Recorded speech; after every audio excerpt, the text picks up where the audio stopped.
to the next. Like, share, subscribe. Maryland. Now, Mike Locksley's team, man, I think a lot of these teams like should have had better shit, but we seen the first year of what parity would do in the NCAA. We seen what it's gonna do the college football season. Now I'm really starting to have second thoughts on this, and this is the reason why everybody, right? Because better teams are gonna get better, but when you got coaches like and the reason why I have to go back and recant a little bit on my statement, and the reason why I do think it's still going to change is because you're getting great coaches like Bill Belichick at UNC. You got a Kurt Signetti in the Big Ten. Um, and when you can get these great coaches on these teams that don't seem to be as good or as desirable, when they could develop when you got a staff that can develop players and get the best out of 3 stars and 2 stars and undesirables and develop those guys into impact players, then you can win in college football. So I do think maybe not this year, the guy you get from Alabama who was third string or at Georgia who was third string will maybe show up because there was some things he needed to work on, right? But next season, that team will show up if he's around.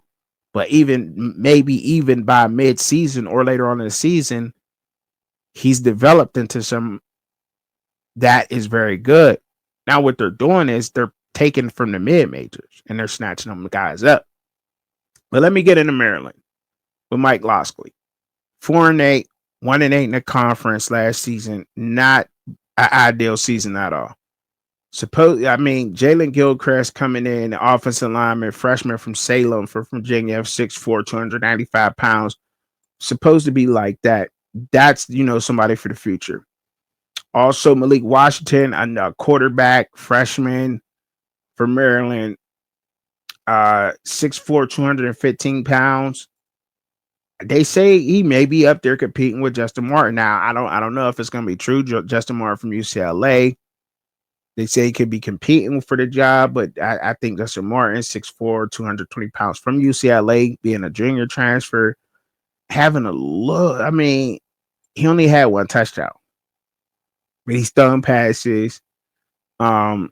He's played in games, but they say that they can be competing. So that will Mike Locksley get this quarterback position figured out? Jaleel Farouk, transferred in, receiver from Oklahoma, 6'1", 208 pounds, 3 receptions, 58 yards, no touchdowns. Caleb Webb from Tennessee, 6'3", 204 pounds, 6 receptions, 48 yards, no touchdowns. Javen James, he's from there. He's from Baltimore. But like I said, like not Javen James. I'm sorry, Javen James from Akron. I'm sorry to say that. He came from Akron. I was talking about somebody else. That's what I was thinking of. 6'4", 285 pounds, transferred over with Mike Locksley. They know what they're doing. Dorian Fleming, tight end from Georgia State, 6'3", 234 pounds, 49 receptions, 558 yards, and he had 6 touchdowns. And that's pretty much the offense side of the ball there. For those guys for Maryland. But you look at the defense side of the ball, and they lost some guys on the defense side of the ball. Jordan Phillips, the defensive tackle, he'll be missed. But he's retained a lot of his guys despite the season that they had. They still believe in what he's doing. Bryce Jenkins, a true freshman, from Maryland, from the area, 6'5", 315 pounds, defensive tackle. He'll be competing with. He'll be one. He'll definitely see the field without a doubt. He'll see the field. He'll get some burn.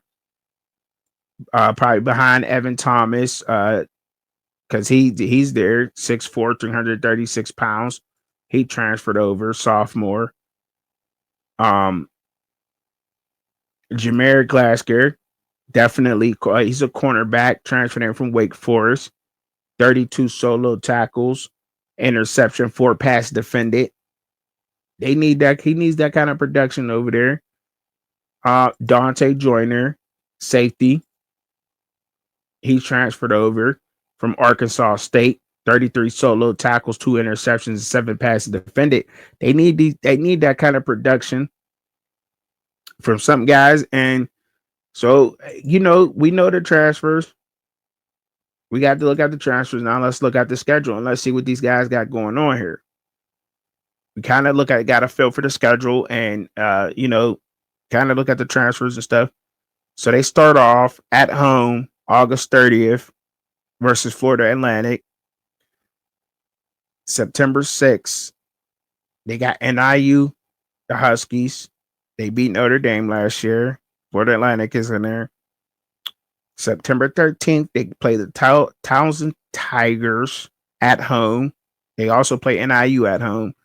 September 20th, they go on the road versus Wisconsin. September 27th, their first bye week. Open up the month of October on the 4th, where Washington at home. October 11th, Nebraska at home. October 18th on the road at UCLA.